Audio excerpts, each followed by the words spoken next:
How far are we going to go to damage our health to look good? You know, it should be about health, and it shouldn't be about appearance. The vanity quest, let's call it, is not uncommon. I mean, I think that's why so many people have jumped on the Ozempic bandwagon. And I'm just like, I just don't get it. I'm like, it's so much money.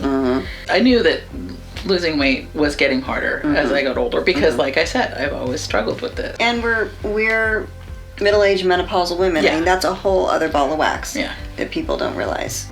What happens to your metabolism. Oh my gosh. And and nobody tells you. No. You know, it's like all this great huge secret.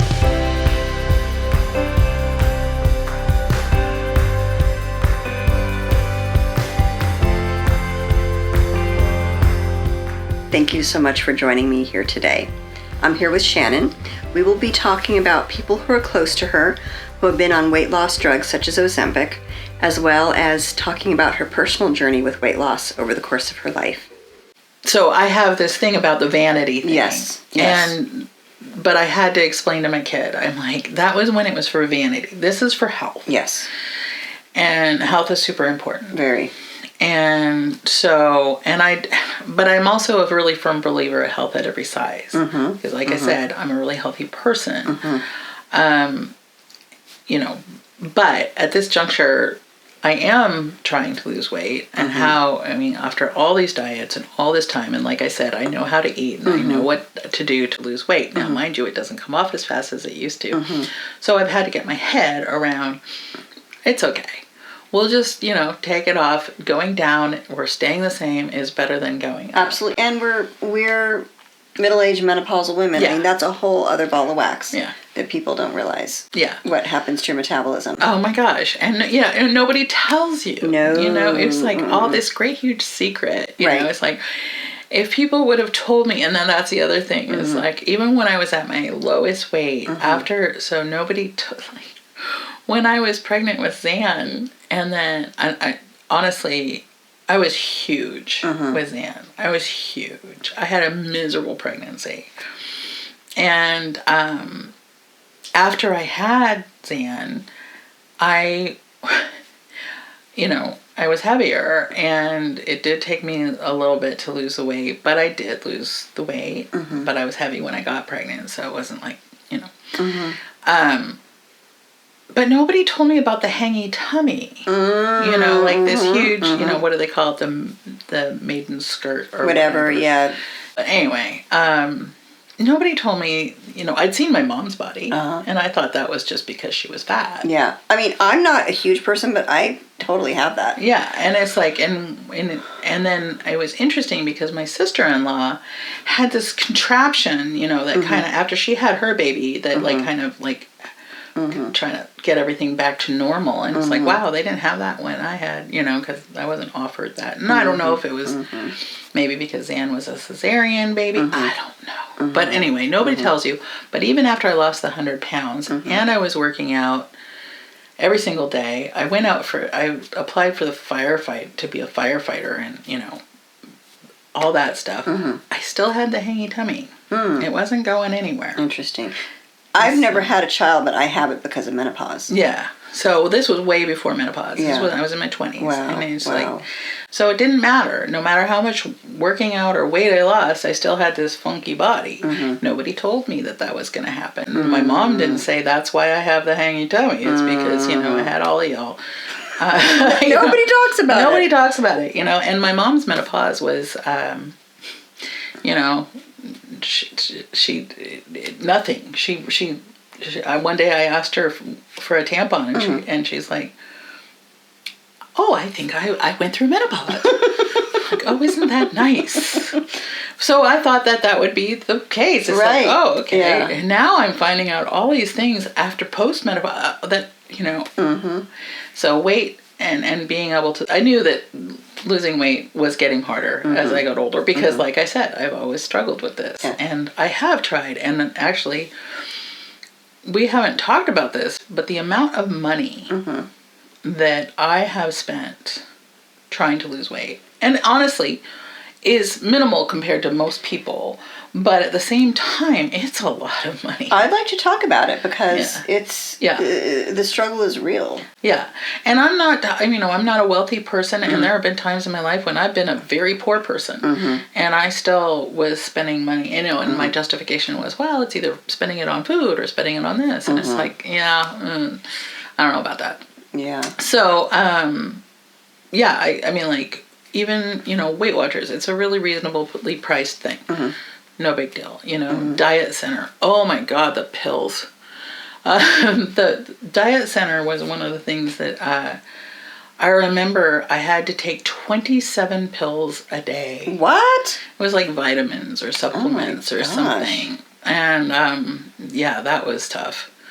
I remember I was in private school at the time. Oh my God, the pills. That's like all day long. And also, no, it was a handful of time, God. But just having to ingest all those pills. Yeah, that couldn't have been good for me. Shannon, do you have like a ballpark? It's okay if you don't, but like, how much would you say you spent on diet programs? Wow, over the years and exercise programs and all that stuff. I couldn't even. I ballpark. It's in the thousands. Wow. It's in thousands and thousands. Probably over $10,000. Well, I like what you were saying about your aunt versus Zan. Vanity versus health. I'd like to circle back to your aunt's story for a moment, because you were telling me before we started the interview what has happened to her health and her body. Zan's aunt. It's Zan's aunt. Okay. Yeah, Zan's aunt. My sister. Your sister. Okay. Yeah. So my sister had the gastrointestinal bypass surgery, and I did question it at the time, but whatever. But now she's seeing some serious detrimental results from having done that. 24 years ago, and what she's seeing is, what I'm seeing is her body she never had the skin removed. Okay. So there's a lot, so it's just basically a bag of bones is what I'm seeing. And it's scary. And then on top of that, no nutrients. Like, I was originally worried about a baby. I'm like, how on earth is baby going to get nutrients? Well, thank goodness she had a very healthy baby, and he's fine. First of all, she became anemic almost immediately.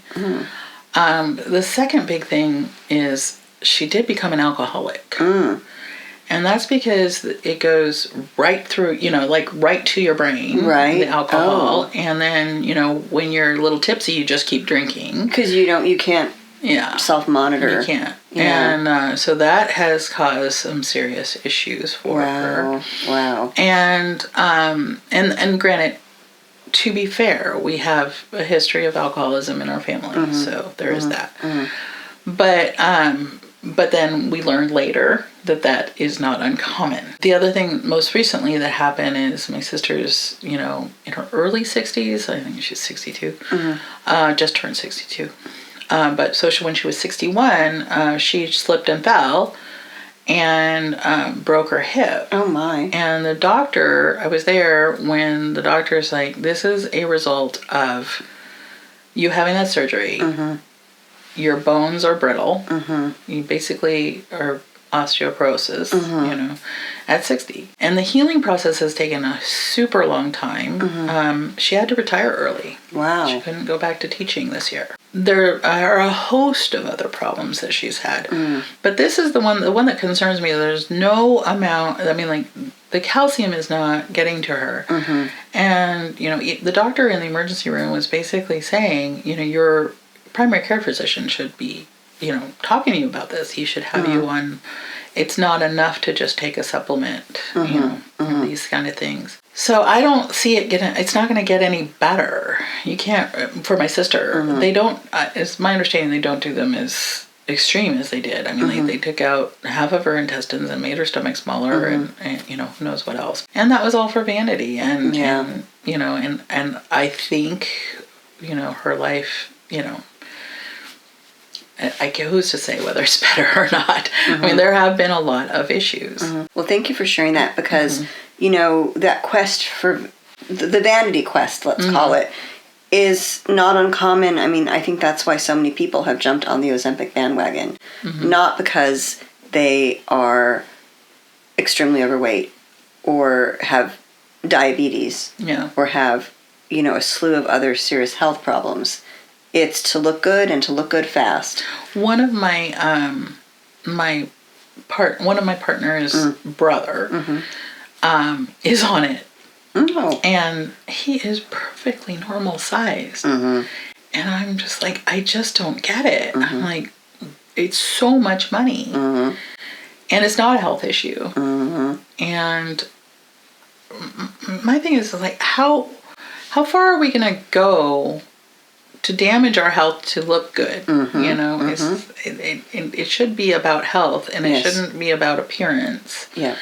And at what cost? Because your sister did the gastro bypass when it had just come out. Ozempic is so new that we don't know the long-term effects of it. Yeah, I'm scared for people. I'm very scared for people. I'm scared for my kid because, like I had mentioned earlier, the statistics show, because I looked into it. First of all, it's hell of expensive. I don't know what it is now, but it was, even back in the day, what my sister had to go through to get insurance to cover that was amazing. But with my kid, so I looked into it, and one of the things I read about was if you were over 30, that your chances of dying on the operating table are, double, basically. Oh my gosh. And so that was what was out for me. I'm like, no, I'm sorry. I'm healthy enough, and I will, continue to try and eat healthy, feed myself the nutrients I need to live. And, but my kid is over 30 now. And so I am worried I am going to lose my kid. I'm worried I'm going to lose my kid to obesity. I am worried that I'm going to lose my kid to this gastrointestinal bypass surgery.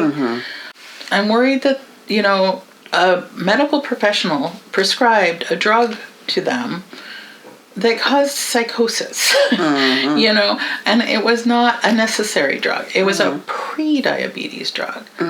Now, I'm very proud of the fact that my kid didn't get into the diet cycle. That's part of the problem, because they've never dieted, so they didn't know. It's like one of the things that was keeping them from getting the surgery, the or the bypass surgery, or the weight loss surgery, or whatever you want to call it, originally was that they needed to have tried to lose weight on their own first. And they'd never done anything. They'd never done me doing all of these diets and things.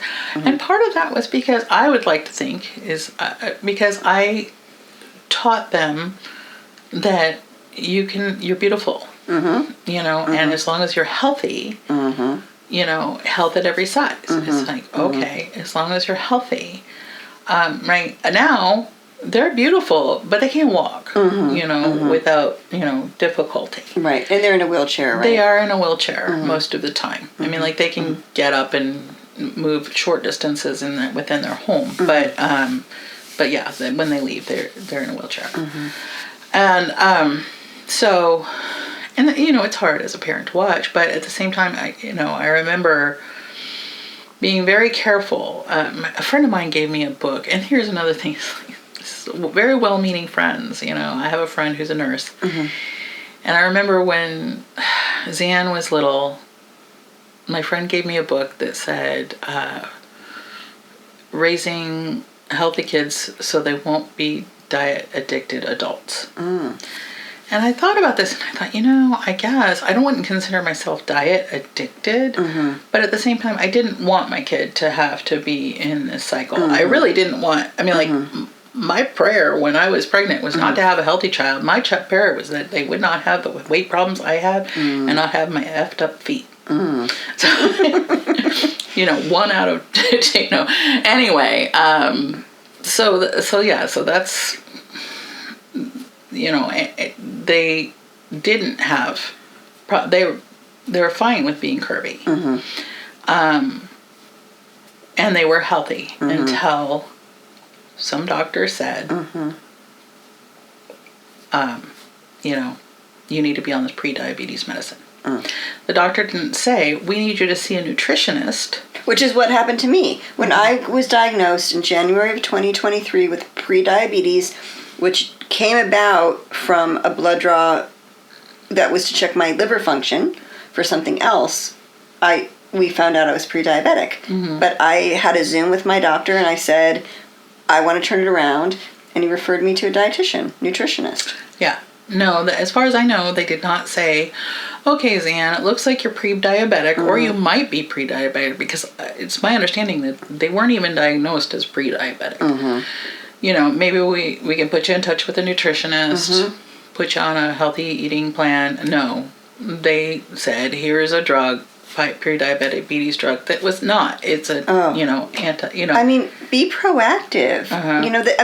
It's irresponsible, I think, of a doctor to do that. I mean, why not? Why just go straight to the medication? Shannon, as a parent, what would you tell our viewers about what you have been through with Zan? With Zan, I am no expert at being a parent. None of us are. We're not given instruction books.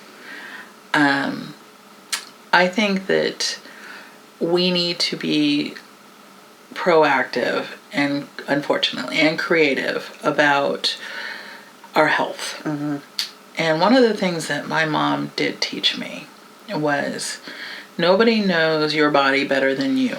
Yes. And your body is your responsibility, especially when you're an adult. It is, I have given it to you, and it is your responsibility to take care of it. And we have to think outside the box. And I'm saying, just because, everybody, it's the latest craze. Every time, 1 week or month or year, eggs are bad for you. 1 month or week or year, they're good for you. Do not jump on bandwagons. Be in touch with your body. Teach your children to listen to their body and to know, what they're eating, why they're eating it. Food is fuel. And yeah, it can be pleasurable, but it also, the main function of it is fuel. And it should be quality fuel. Pay attention to where your food comes from. Teach your kids, what healthy looks like, what it feels like. And I mean, that's all you can do. And be encouraging and let them be grown-ups. Because they do. They have to figure out stuff for themselves. And we all know this. We can say that stove's going to burn you and it's going to hurt, 100 times, but until they actually touch it, you can't guarantee they'll listen to you. So be patient, be supportive. That's all you can do. But yeah, teach your children well, teach them to be well. Thank you, Shannon. You're welcome. Thank you for watching this incredible story. Let us know what you think in the comments below, and don't forget to hit subscribe. Until next time, be well.